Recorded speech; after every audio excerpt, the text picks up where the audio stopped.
¿Qué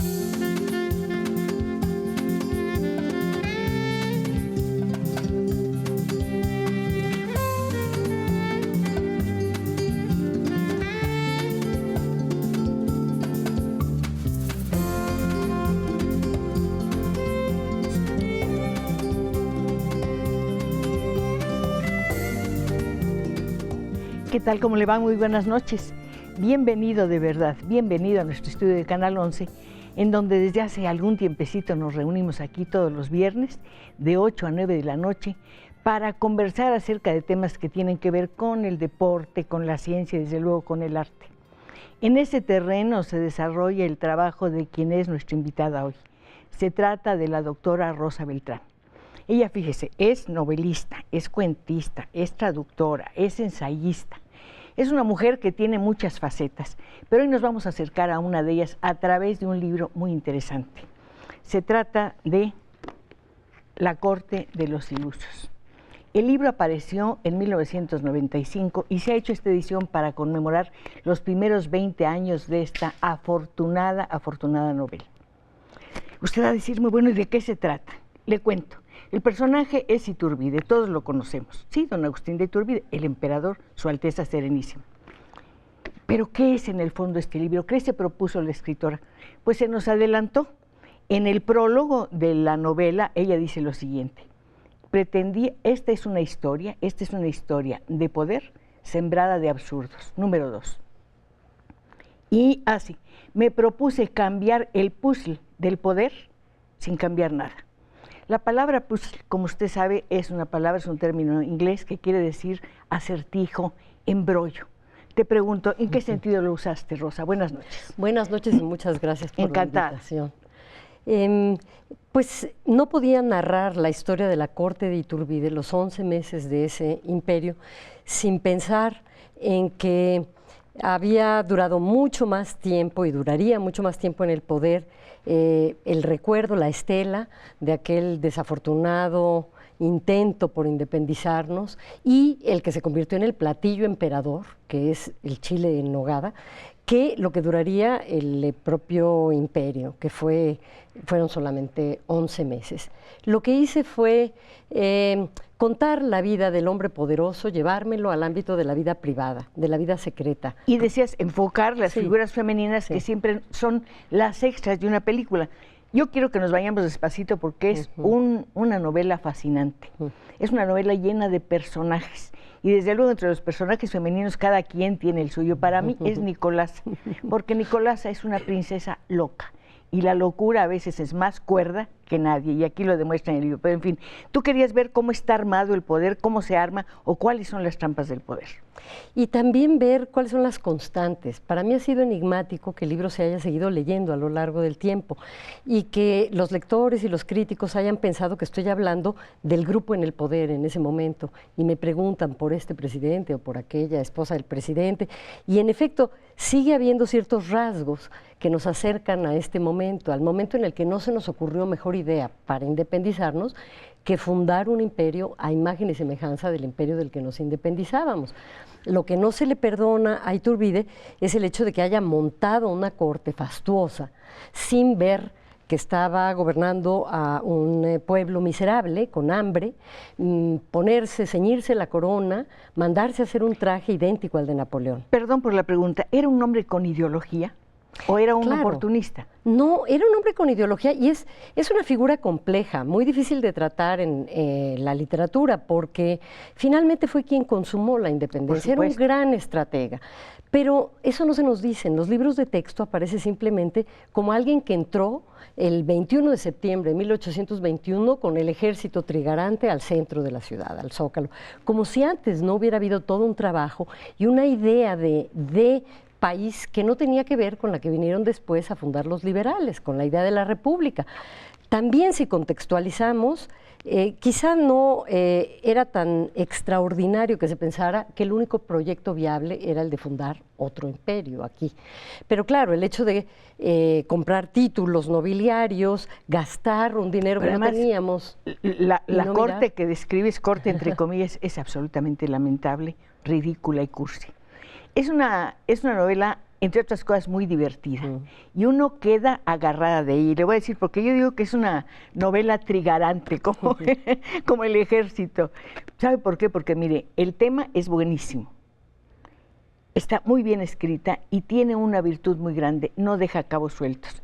Nos presenta al principio de la novela un personaje, una costurera francesa, alzada y un poco chocante, pero un personaje también fascinante, y nos la presenta al final. Esa mujer tiene una misión. Entonces yo te agradezco que nos hayas dado esa continuidad. Comentas también en el prólogo cosas que son para mí muy misteriosas. Por ejemplo, dices, para escribir esta novela me fui a recorrer la ciudad para seguir los caminos de mis personajes.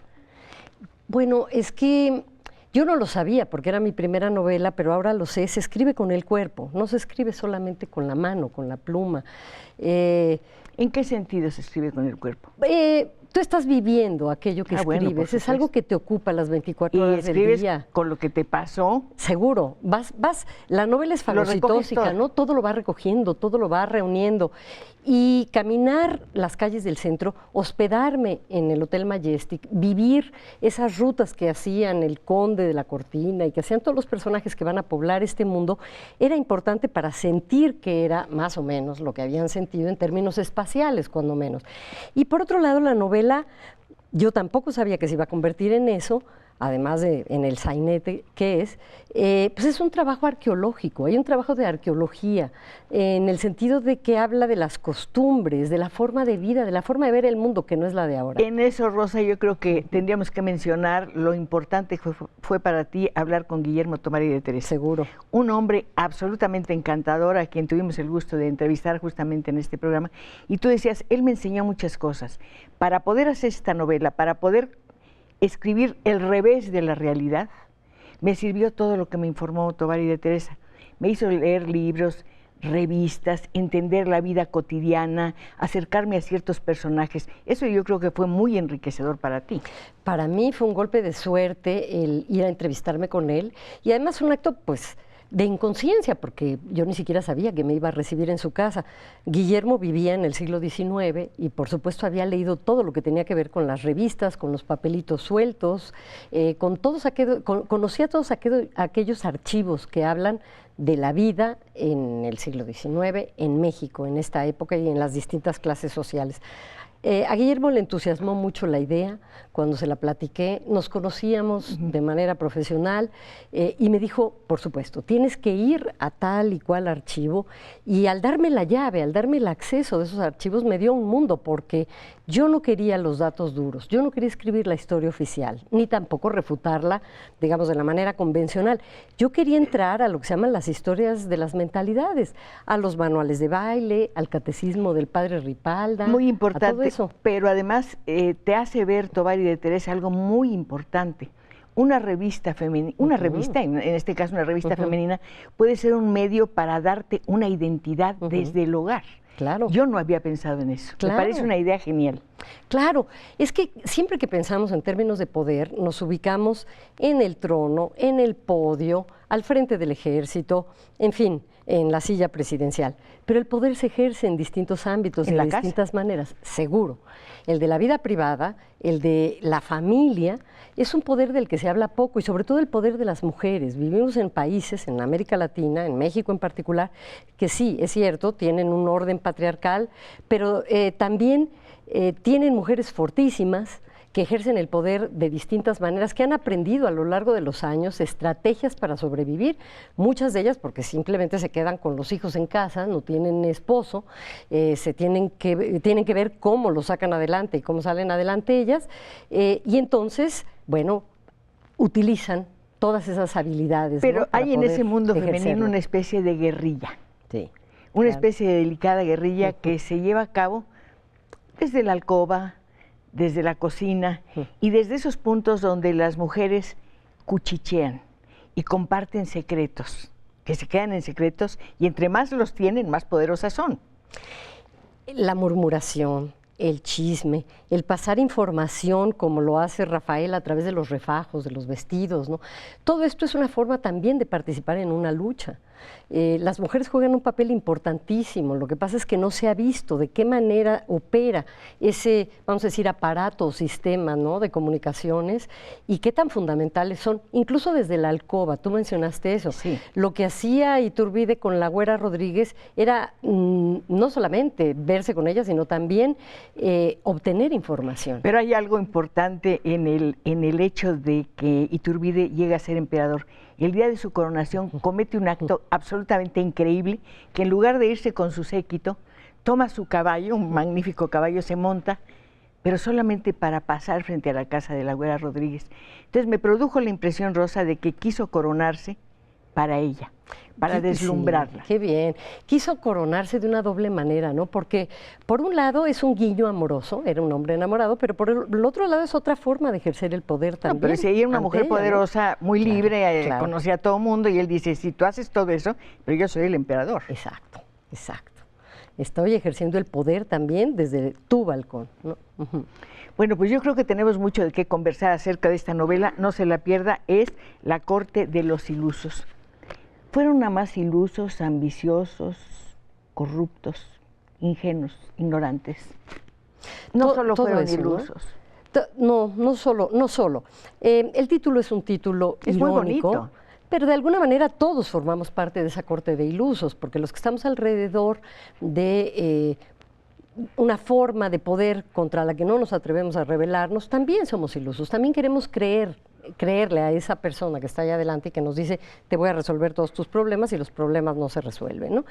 Yo digo que es un drama, que aquí hay una tragedia detrás de lo que se cuenta en un tono fársico, pero hay un enorme drama. Tú decías que es un sainete, yo no lo creo, es una tragedia terrible ver a un hombre desmoronarse, ver a un hombre cómo se dejó engañar y se engañó a sí mismo, y de pronto empieza a ver que todo está en su contra. Todo el mundo está queriendo que ese poder suyo no lo tenga más. Y esa soledad tú la describes muy bien en un momento en que se encuentra solo en el palacio, que empieza a escuchar y a sentir cómo la gente lo mira de reojo, murmura. Y la mirada que se brinda con que se baña al poder es una, y la mirada con que se baña al poder del que uno ya desconfía es completamente diferente. Qué enigmático y qué frágil es el hombre poderoso, porque por un lado se hace amar, se hace idolatrar. Bueno, a él lo idolatraban antes. Desde antes, y en ese momento mucho más, se le rinde a un país, pero también se hace odiar. Y qué duro debe ser que todos aquellos que te admiraron de pronto se convierten en tus enemigos y conspiran. Y no tengo enemigos, tengo un señor que dice, ¿no?, que hay un corte.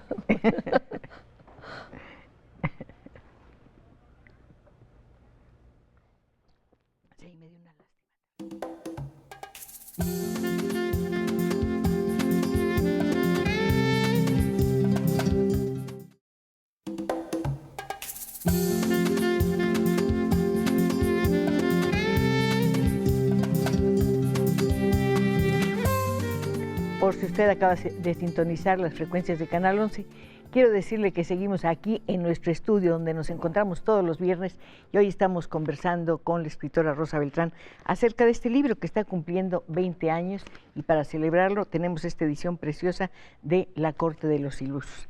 Hay muchas cosas de la escritura que me interesan. Decías que tu escritura es por azar, que en realidad cuando uno conoce el tono y el ritmo de una obra, ya lo sabes casi todo, ¿sí?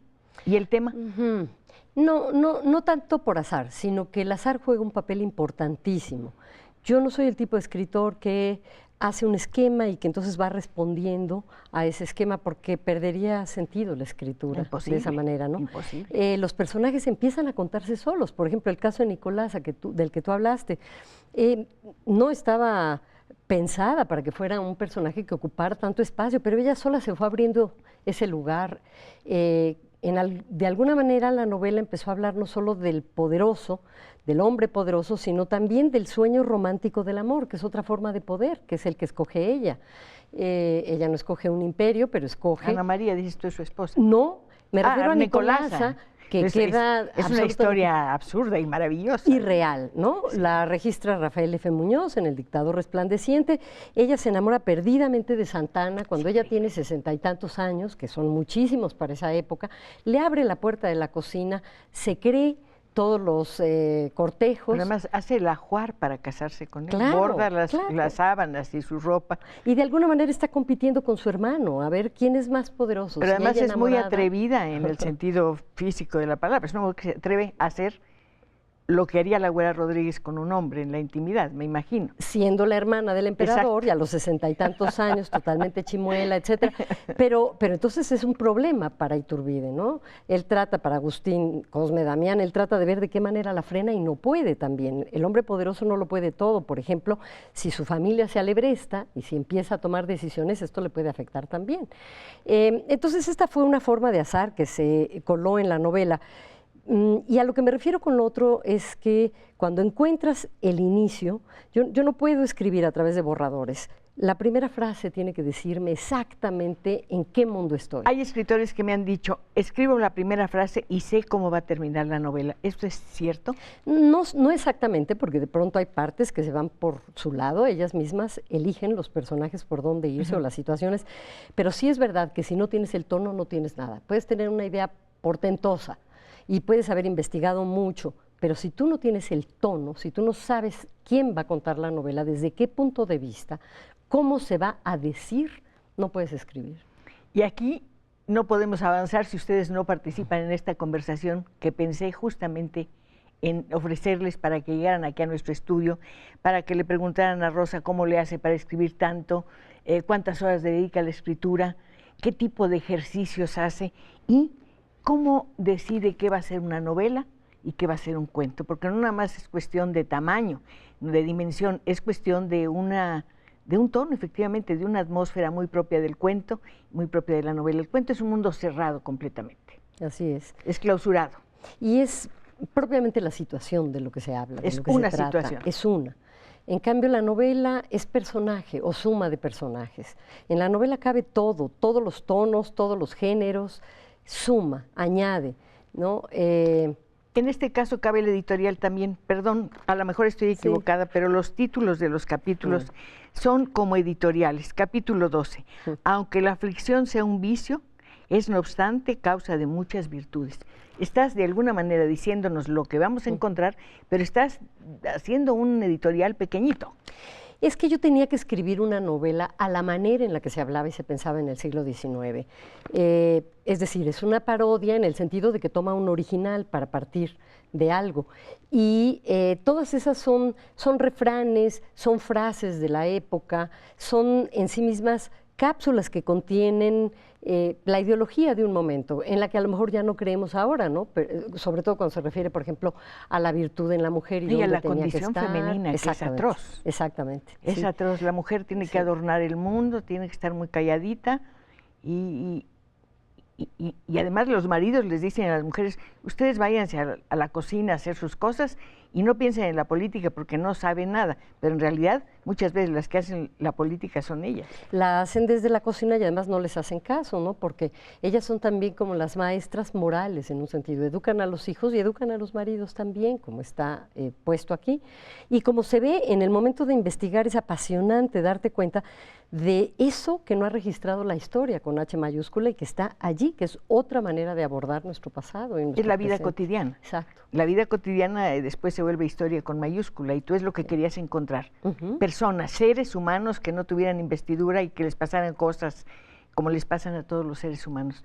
De pronto el emperador, pues sí, es el hombre más poderoso de nuestro país, pero la costurera le dice, estate quieto y no respires porque vas a botar el botón del uniforme que te estoy haciendo. Así, porque Agustín, y se lo dice en francés. Entonces, y el hombre soporta. Pero además esa mujer, que esto sí me pareció muy bonito de la novela, esa mujer que le hace su uniforme maravilloso, lujosísimo, delicado, también le hace la túnica franciscana que va a ser su sudario, ¿no? Me parece. Sí. El poder del poder del mundo y el poder de la muerte. ¿sí? Y estas mujeres que acompañan al hombre poderoso lo acompañan en todos los aspectos de su vida.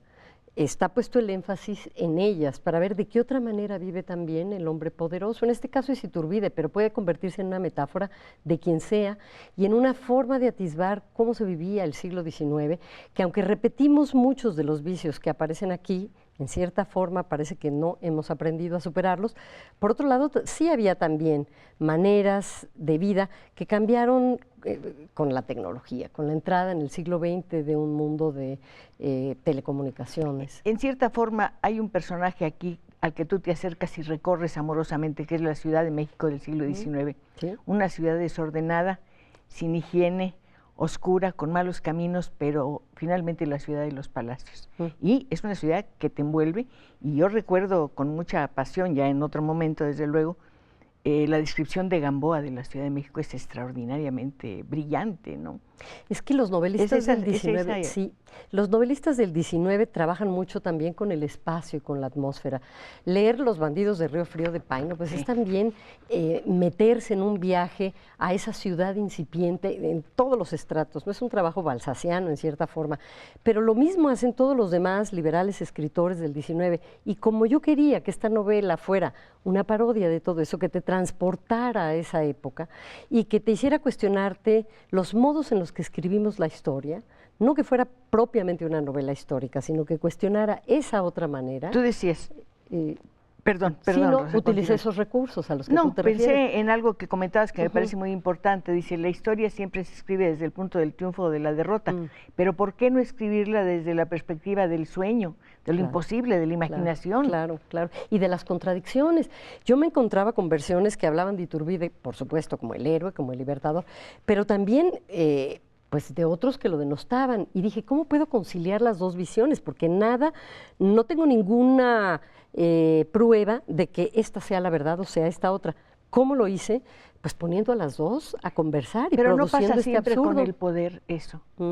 Siempre el poder es cuestionado, no es aceptado por todos ni rechazado por todos. El poder te hace, te agita de alguna manera, ¿no? Y hace que cuando el hombre ya no es poderoso, el hombre o la mujer de quien se trate, lleguen entonces una sarta de vituperios, ¿no? Cuando antes solamente se habían hecho loas, que si contrastas, puedes convertirlas en esta suerte de diálogo de sordos, porque, por ejemplo, hay párrafos que empiezan literalmente con una frase que se contradice en la que sigue, y así sucesivamente. El lector no lo nota y no está hecho para que lo note, pero sí para que se dé cuenta de este absurdo, de este choque. Bueno, yo quiero que te des cuenta de lo que dicen todos tus lectores. ¿Me dejas que te lo comente? Rómulo García, una pregunta a la escritora. ¿La historia de Agustín de Iturbide se puede actualizar con las actuales autoridades? Felicidades por el programa. Pues yo creo que es difícil decirlo, ¿no? Josefina Ojeda, estoy verdaderamente emocionada de escuchar a Rosa Beltrán. Es hermosísima la historia de nuestro México. Felicito a Cristina por tener a una invitada tan interesante. ¿Qué cambiaste de la historia? De la historia real. En realidad muy poco. No me propuse cambiar, sino llenar los huecos. Lo que me faltaba era información en algunos momentos, un gesto, un guiño, inventar un diálogo. Por ejemplo, el hecho de que Fray Servando hable solamente en latín, pues por supuesto que es una licencia narrativa, ¿no? Es un personaje también maravilloso. Pues es un personaje que muchos escritores están tentados a escribir, y Rafaela enamorada de él por el otro lado, ¿no? Entonces tú tienes, a Reinaldo Arenas, o tienes a Christopher Domínguez, o tienes a tantos escritores tratando a Fray Servando, y siempre es este personaje inasible. Yo quise que solamente hablara en latín y que se viera entonces de manera mucho más visible el caos de su discurso. Es un hombre enormemente brillante, pero enormemente contradictorio. Bueno, si hay alguien contradictorio es Iturbide. Pues ese es el más contradictorio de todos. Es increíble, ¿no? Y es increíble que no te siga yo diciendo lo que te comentan tus amigos. Dice José Luis García, felicito a la señora Pacheco por sus excelentes programas. Muchas gracias, señor. Asimismo, quiero felicitar a Rosa Beltrán por platicarnos acerca de su excelente novela. Gracias por compartir por medio de sus obras parte de nuestra historia. Escribir es una novela histórica, es un reto por muchas razones que conocemos, pero tú dices, yo quise escribir una novela histórica como no lo hacen otros. ¿Cuál fue la diferencia? Por un lado, creo que no hay novela que no sea histórica. Si pensamos, por ejemplo, en Guerra y Paz de Tolstoy, pues es absolutamente histórica, porque tiene un personaje como Napoleón, habla de las guerras napoleónicas, tiene un personaje como Kutuzov, que va a ser clave en la novela, y está hablando de las familias que son sus parientes también, aunque cambie algunos nombres, ¿no? Y las batallas no son exactas, pero te dan una idea de cómo eran esas batallas. Y te dan una idea de cómo pudo ser también la historia si se narra desde una manera distinta.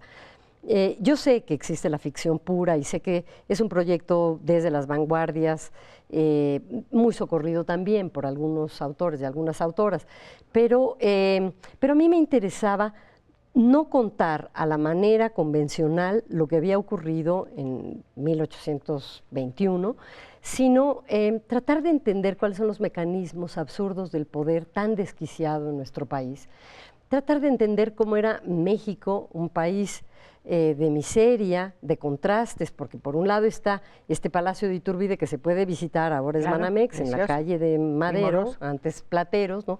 Y por el otro lado estaban todos los miserables alrededor y las mujeres que no podían salir de su casa, sobre todo las mujeres que pertenecían a familias acomodadas, las demás han vivido de cierta manera en la calle, ¿no? Yo insisto en que la locura aquí nos hace muchos favores. Por ejemplo, la única que se da cuenta de que, bueno, se supone que los símbolos que lleva un corte, sí, llevaba Iturbide, una cosa que decía corte.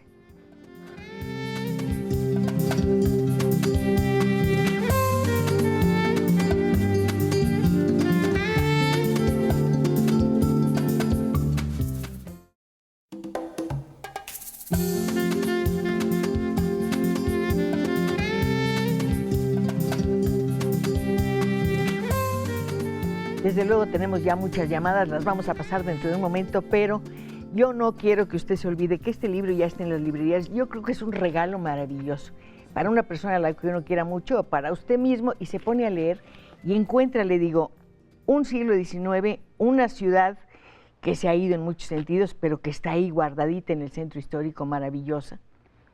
Y hay también algo muy, muy especial, es el escenario en donde parecería que hay alguien, una mano especial, que está haciendo una especie de bodegones, sobre todo cuando describe la vida doméstica. Eso es impresionante, cómo los ves sentados en la sala, comiendo los panecitos y no sé qué, y ahí tú sacas toda la información. Bueno, mucho de lo que sucede es alrededor de una mesa, porque estamos en un imperio, es una corte, pero al mismo tiempo los fragmentos que dividen los capítulos, que son tomados de manera textual, hablan de lo que se comía, de cómo se hacían los dulces. Es una información. Es información que te ubica también en la época, no sé, el manual de un joven militar para una dama, la botica, los remedios caseros, todo eso que nos habla también de un México que tiene que ver con el mestizaje, ¿no? Donde todos los potingues y los menjunjes y los medicamentos parten de la herbolaria y de los conocimientos que tienen que ver con las otras mujeres que también ayudan en la cocina, las mujeres indígenas. Mujeres indígenas a las que no vemos, son sombras, no sabemos sus nombres, pero en cambio nos estamos repitiendo los nombres de los personajes femeninos, de los cuales de alguna manera, a lo mejor sin que nadie se dé cuenta, está dependiendo un hombre que es un emperador y un día pierde completamente el poder. Pero su imperio es de pacotilla, es de bisutería, y eso lo descubre, bueno, es un símbolo, desde luego lo descubre, una metáfora, lo descubre la princesa loca, cuando dice las joyas que lleva el emperador las van a robar, sí. Dice alguien, y ella dice, son de bisutería, no te preocupes. Claro. Claro, el poder absoluto termina siempre en la soledad absoluta, ¿no? Y creo que lo único que le queda a Iturbide al final es esa hermana loca y la mujer, porque su mujer tuvo 11 hijos y el primero y el último se llaman Agustín.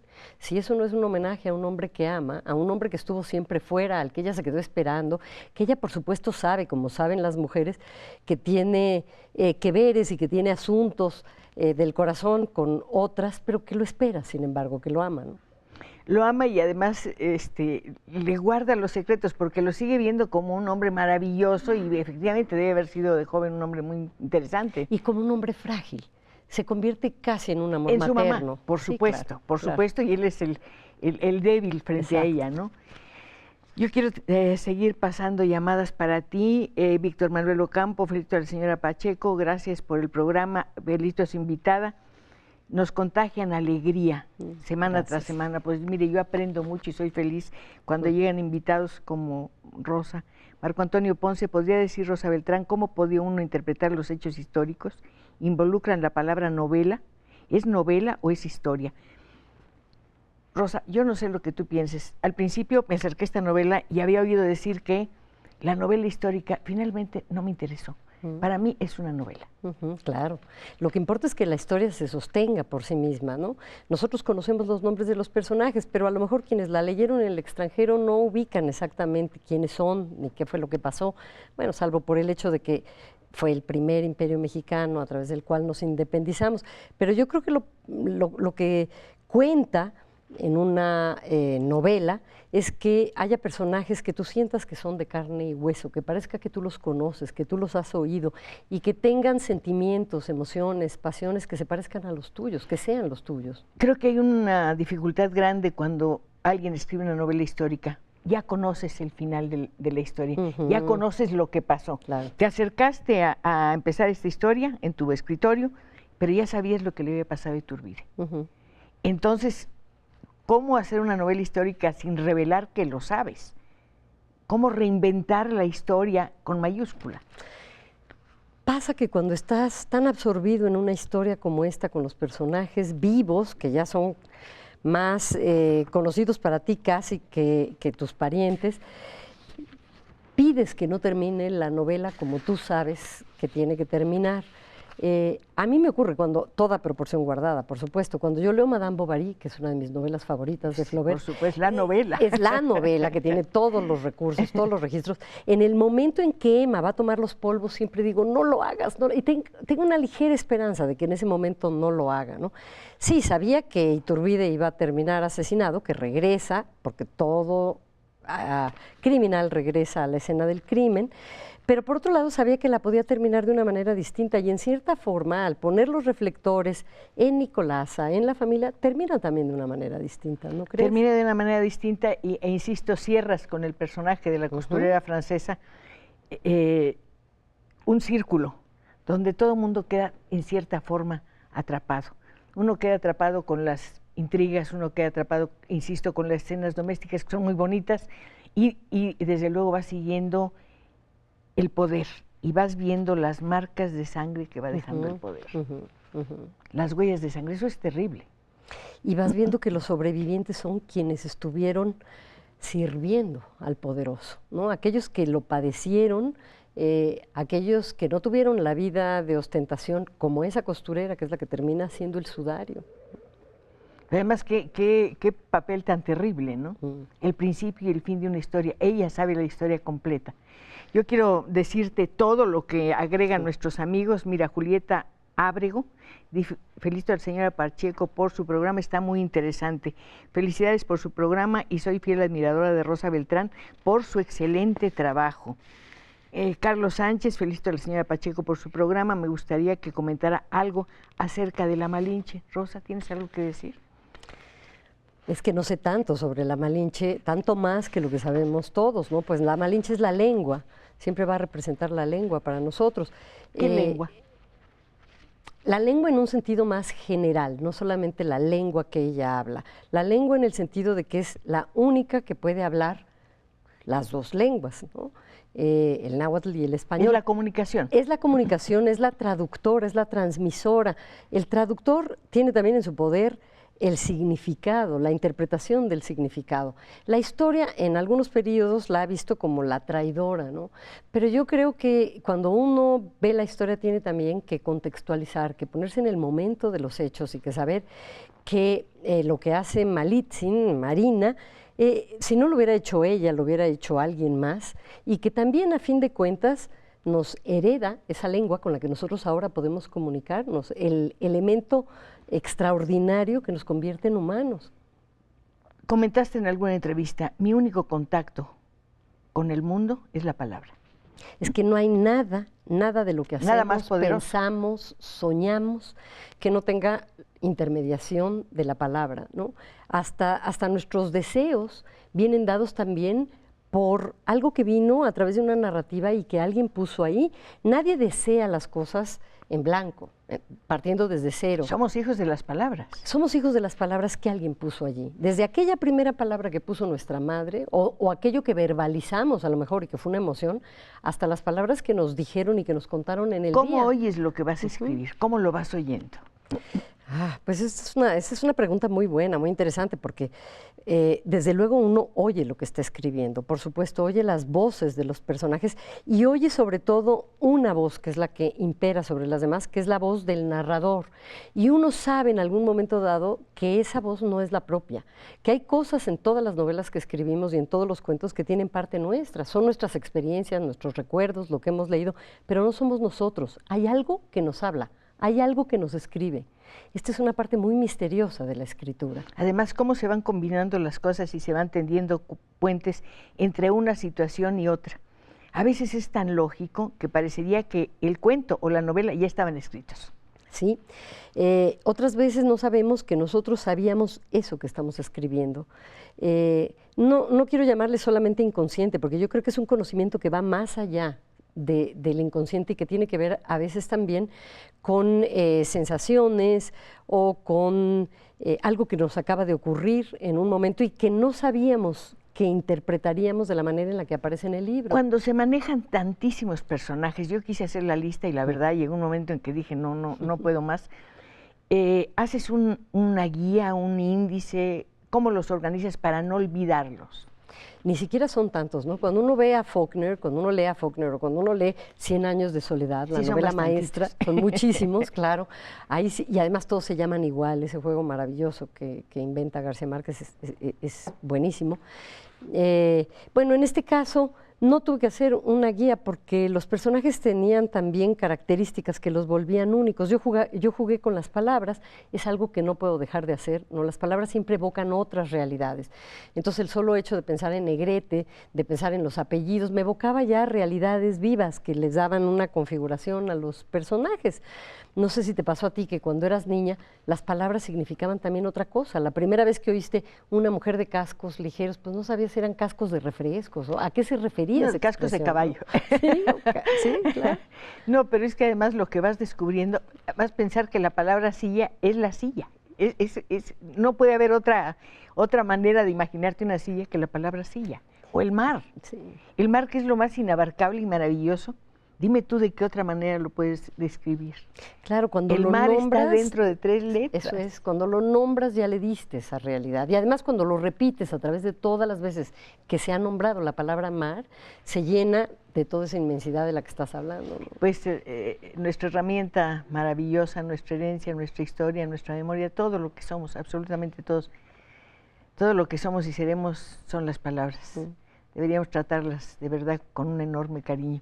Además, cuando las vas engarzando y vas viendo cómo te abren caminos hacia situaciones, hacia personajes, hacia otros mundos, puedes irte al siglo XIX o al cuarto o al que tú quieras, gracias a las palabras. Claro, o al siglo XXII somos capaces de imaginarlo todo, ¿no? Somos muchos más grandes que nuestra realidad porque somos aquello que somos capaces de imaginar a través de las palabras. Yo dije en el discurso de ingreso a la academia que cuando ya no nos queda nada hay que partir de cero, y cuando hay que partir de cero nos quedan las palabras. Bueno, yo quería seguir con esta novela, pero en fin, ya tú mencionaste el ingreso. No, encantadísima, encantadísima. Un minutito, acuérdense de que esta es La corte de los ilusos. La portada me parece fantástica, es muy interesante. No es así la novela, yo le pongo las banderillas, pero es preciosa y celebro de verdad haber podido leerla. Muchas gracias porque la hayas escrito. Y bueno, ahora sí. La Academia de la Lengua data de 1875. Y en todo este tiempo, hasta hoy, solo hay 5 mujeres académicas de la lengua. Tú eres una de ellas. Sí. Acabas de ingresar, 5 o 6. 10. Ah, pues aquí se me cuenta. Bueno, es que la Academia Española data de tiempo atrás, es una institución del siglo XVIII, ¿no? Y claro, México, también había cortes en ese siglo. Sí.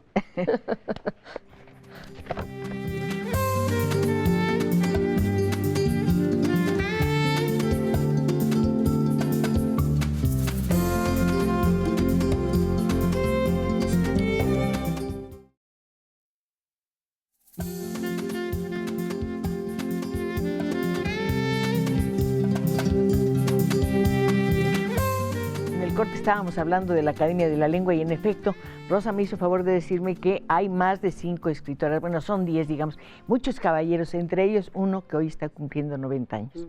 Don Miguel León Portilla, un abrazo enorme y el agradecimiento por lo que ha hecho por nosotros, al darnos a conocer de tantas maneras hermosas lo que es el mundo indígena. ¿Qué importancia tiene para la academia tu trabajo, tu presencia? Ay, yo pondría la pregunta al revés. ¿Qué importancia tiene para mí el hecho de que la academia me haya hecho el honor de elegirme? Pues es un reto, es un desafío, porque como acabas de mencionar, son solamente 10 mujeres. Estamos hablando de una institución que en España tiene 300 años y que aquí nació en 1875. Que ha contado, sí, con mujeres prominentes, ¿no? Desde María del Carmen Millán. Margit Frank, por supuesto, sí. ¿No? Margot Glantz. Concepción Company, lexicógrafas maravillosas, Chonita también, Hernández Triviño, Julieta Fierro, científicas. Yo creo que la academia está abriéndose, que ella misma está proponiendo ya que se abra un canon para considerar obras que no habían sido tomadas en cuenta. Y no solamente me estoy hablando de obras escritas por mujeres, aunque desde luego que ese es un trabajo que yo me propongo hacer, sino también de considerar otros géneros, no solamente la poesía y la novela que han sido considerados como los géneros por excelencia.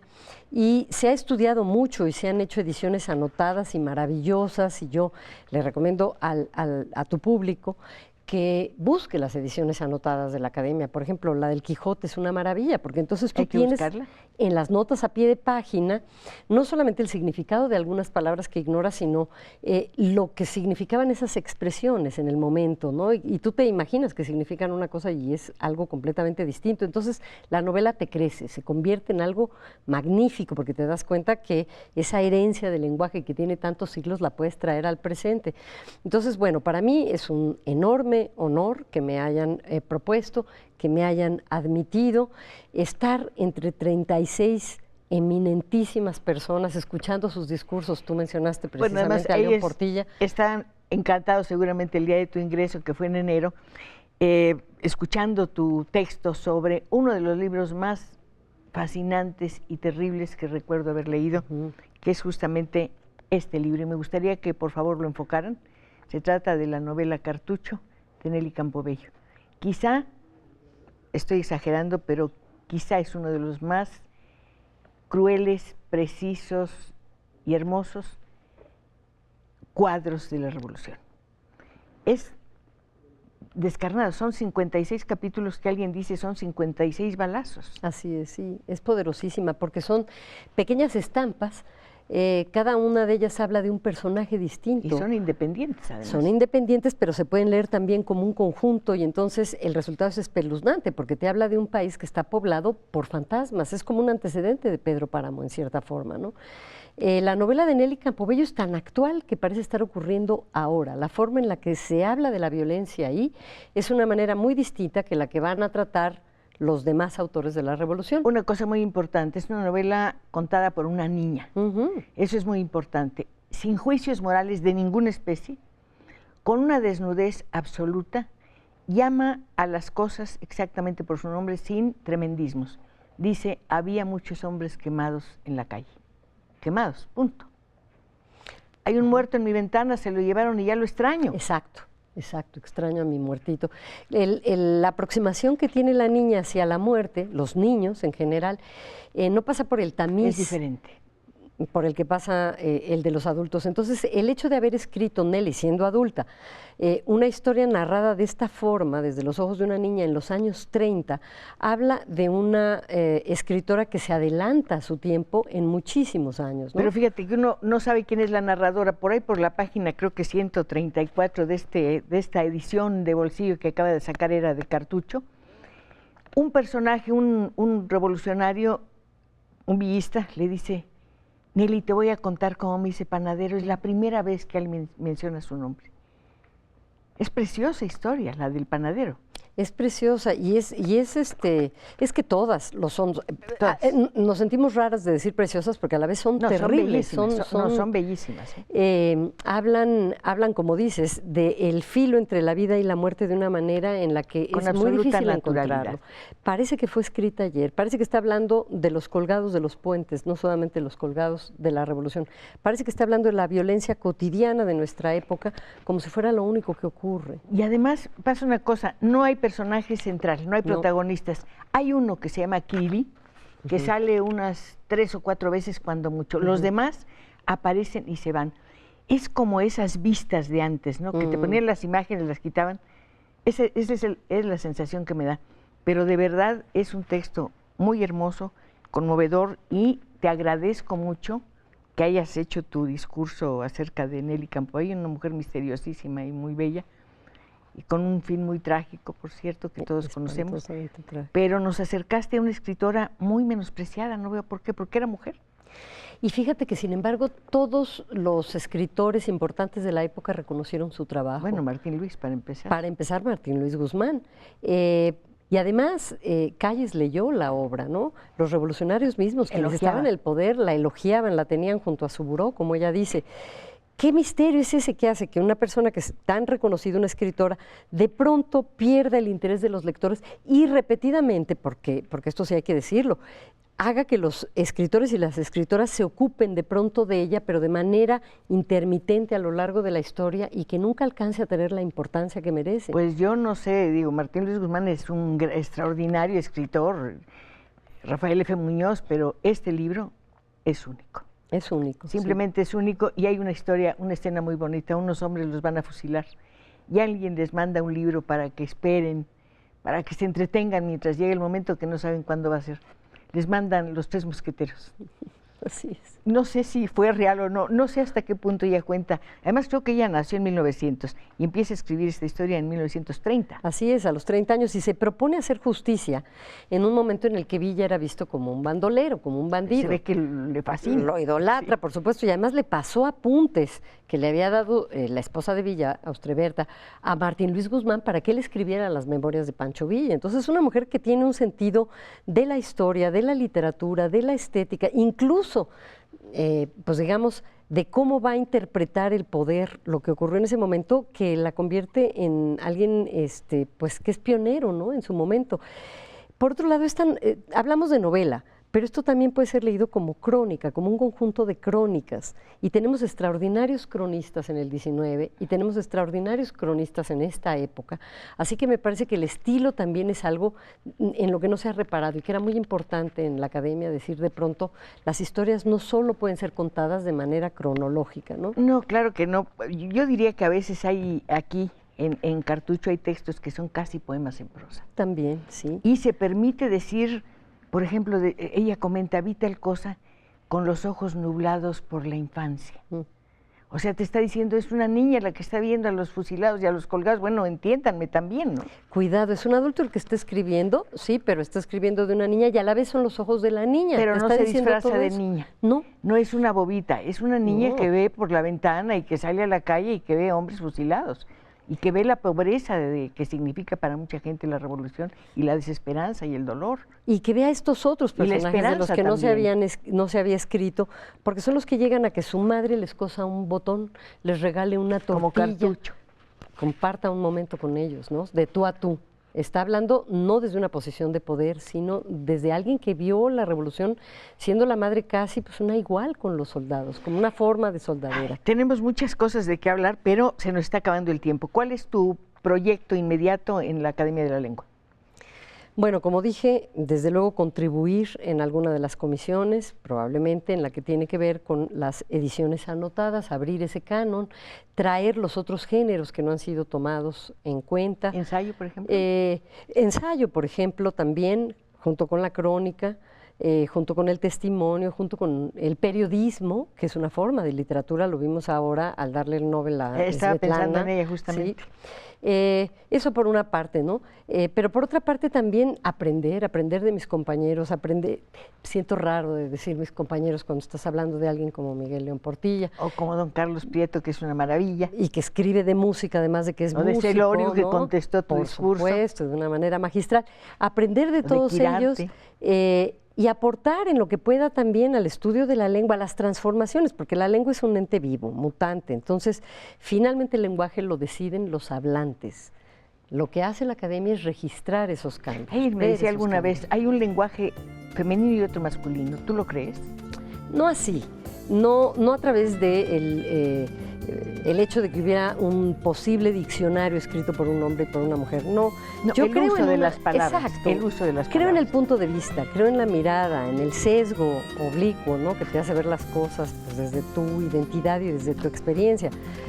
Así es como yo lo veo, no porque existe en sí mismo un lenguaje para exclusivo uso de las damas o de los caballeros. Señora Coronado, aunque las mujeres yo creo que aportaron y aportamos mucho al lenguaje, en un sentido, conservas el lenguaje. A lo mejor nuestras abuelas o tatarabuelas no fueron a la escuela, pero fueron a la iglesia y se aprendieron los cantos y los rezos.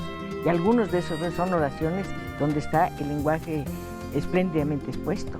Lo conservas y lo transmites, ¿no? Por eso. Eso es lo que estás diciendo. Eres la cuidadora del fuego y del lenguaje. Y a través de la transmisión oral es como conservamos cosas que la historia escrita no registra, pero que están ahí vivas.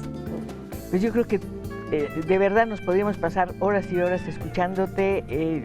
Yo aprovecho el momento para agradecerte una vez más esta novela, para agradecerte que justamente este libro apareció hoy, Cartucho apareció hoy en De Bolsillo. Se lo puede meter a la bolsa y es una maravilla. Yo lo voy a volver a leer, me entusiasma y desde luego leeré con mucho entusiasmo y ya desde otra perspectiva esta Corte de los Ilusos, porque te escuché y algo de tus palabras está aquí. Me dicen que me tengo que ir, que nos tenemos que despedir. Bueno, Rosa, mil gracias por estar aquí. A ti Muy buenas noches. Gracias a mis compañeros y ya saben, ustedes que nos acompañan siempre, nos vemos el viernes para seguir conversando. Hasta entonces.